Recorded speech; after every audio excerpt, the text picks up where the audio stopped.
I was wondering what your daily water intake minimum is. You are just so glowing and beautiful inside and out. That is just so fucking sweet. Oh, thank you so much. That was creepy.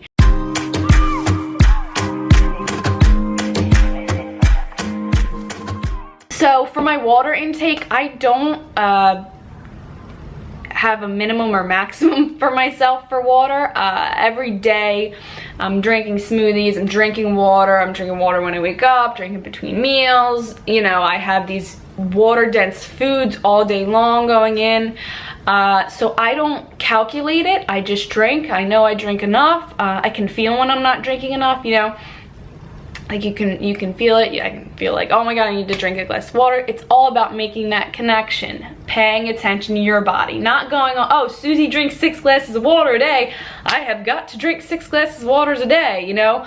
Like, it's not doing that. You need to feel your own body, drink until your heart's content, and feel yourself, you know? Understand yourself, make that connection with your own body.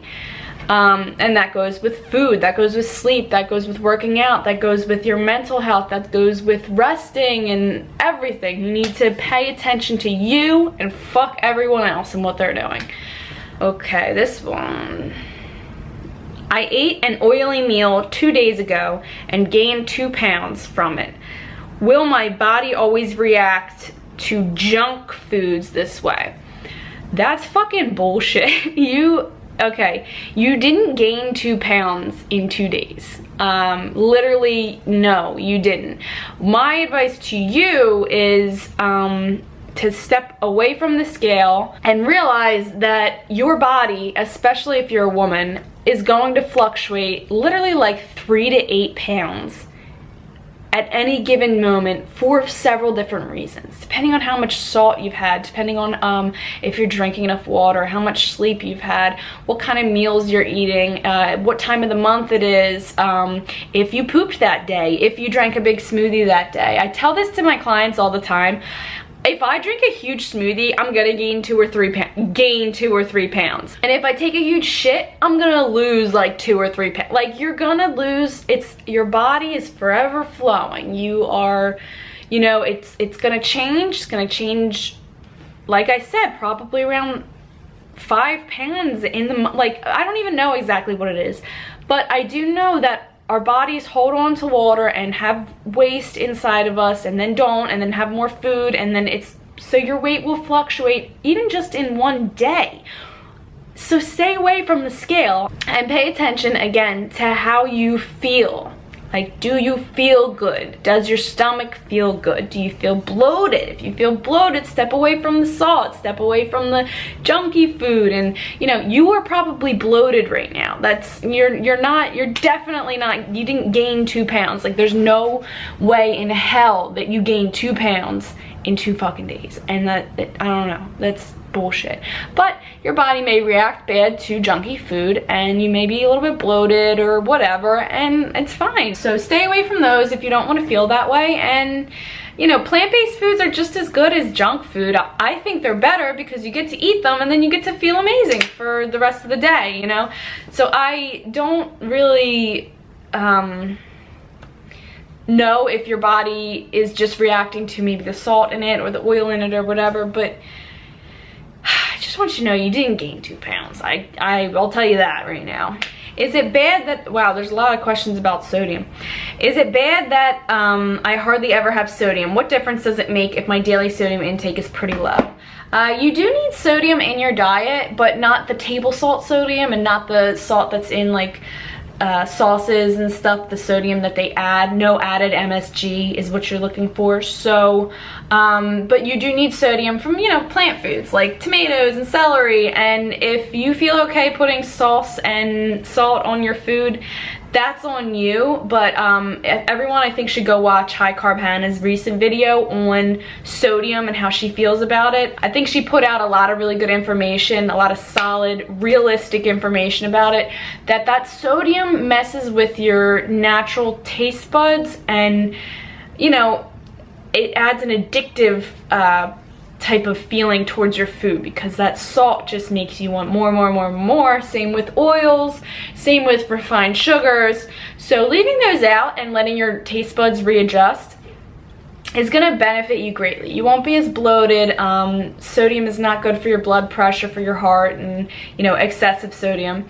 And so leaving that out, your taste buds will readjust and you won't even want that salt anymore, because me and Damon have gone out to dinner several times, and we've gone to like gourmet vegan places, and like Damon will be like, oh, like this tastes weird, and I'm like, yeah, it does kind of taste weird, because you don't even need that salt. Like I would prefer it not to be on there, because it makes you like pucker your mouth. Our mouths get sore the next day. Like you can feel your mouth gets like you know, I remember I used to eat salt and vinegar chips, and like my mouth would get so sore, and that's what it feels like, because you don't need it. It's not meant to be there. Your food becomes something different when you add that in there. So yeah, I'm gonna say go over to High Carb Hannah's channel and check out her video on sodium. It's got some really good information on there. Do you shave your thighs? I do shave my thighs. I have very blonde hair, so I don't shave my legs too often. I probably should shave them a little bit more often, but it's become like a habit that I don't shave them probably once every week maybe, or once every 2 weeks. It all depends. Like if I'm going to the beach and I'm gonna be with like, I don't know, Damon's family, or like gonna be with people, I'll usually shave them. But if it's just like, you know, not a big deal, like not a special occasion, I usually let them go for a pretty long time. And my thighs, you can't even see the hair really, so I don't do them too often. But when I first started shaving, I did shave my upper thigh, so now I just tend to shave it all the time, just I guess out of habit. I don't really know. My hair's starting to get fluffy. I should dry it. Don't feel like it. What is your job during the day? So I get this question a lot, and I've answered it a lot, but I do want to make sure that people understand that I'm not some like bum who sits around all day and makes YouTube videos. Actually, you know I'm not, because I fucking never make them. I should. I'm trying to make more, but I'm sorry. I just don't have a lot of time, and it's time consuming, and I just feel like I have better things to do. But maybe I'll jump on board and start making more quick videos. I'm trying. I'll get there one day. I promise. Okay, anyways, so during the day, what I do is about 3 days of the week, I babysit or nanny my nephew, Nikolai. So he's with me all day long while his dad's at work. And also during the day, every day of the week, I am the primary caregiver for my grandmother. She has Alzheimer's and she lives with me, and I take care of her. You probably won't see her too much on like my Snapchat or in my videos, because I don't know. I don't put her in the videos a lot, but I do everything for her, you know, get her up, get her fed, get her dressed, get her cleaned up, take her out, take her to appointments, just care for her basically. And then I also have a serving job, and that's not during the day. Sometimes I'll take a day shift, but I have slowly been working my shifts down because I'm trying to veer away from working there. But I love my boss. I love working with my little sister. I love the extra money. I love, you know, I don't want to just leave. And so I work there 2 nights a week now, which is Thursday and Friday is what I'm gonna start working. I just talked to my boss, and Thursday and Friday night.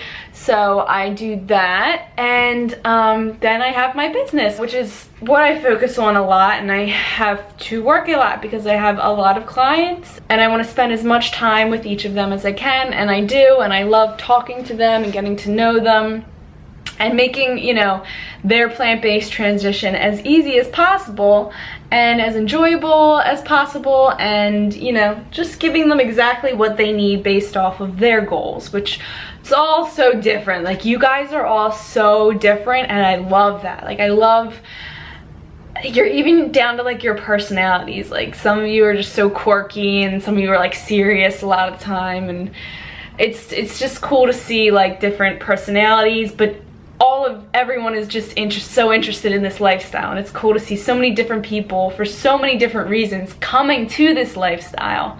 It like makes my heart want to burst. Like, you guys are just all like so fucking awesome. And last question, this is kind of a mean one, and usually I ignore the mean ones, but I'm just gonna answer this one because I've kind of a lot to say about it. This question is, do you ever conflicted about narcissism? I guess you mean, do you ever get conflicted about narcissism? Like, with your whole life being public, you taking selfies and mirror vids all the time, do you ever get worried it's too much?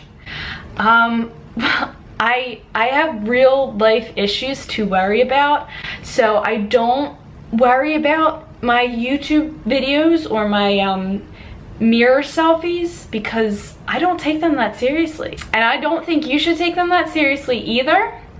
I think that social media is an amazing platform to spread a good message, and for business purposes, I think it's awesome. But I don't think I'm a narcissist. I think that you know, I've been at a point in my life where I didn't even want to look at my body naked, where I would not look at my body naked, where I would get out of the shower and turn my head to not even look at myself because I was like, I don't want to see this. I don't want to take pictures of myself. Don't take pictures of me. You know, I've been there, and that's a fucking shitty feeling. So are you telling me that I should stop loving the way that I look, stop posting about how good I feel and feeling proud of it? Because I don't know if you've noticed or not, but I made a really fucking huge change in my life to become healthier and, you know, in a healthy way. I don't, you know, I promote a good message. It's not like I'm promoting something horrible. You know, I feel like people push this whole, you know, don't be too uppity about yourself, but, you know, self-love, but don't love yourself too much, and don't, you know, be happy about yourself too much. It's like, what the fuck do you want then? Which is it? Should I hate myself or should I love myself?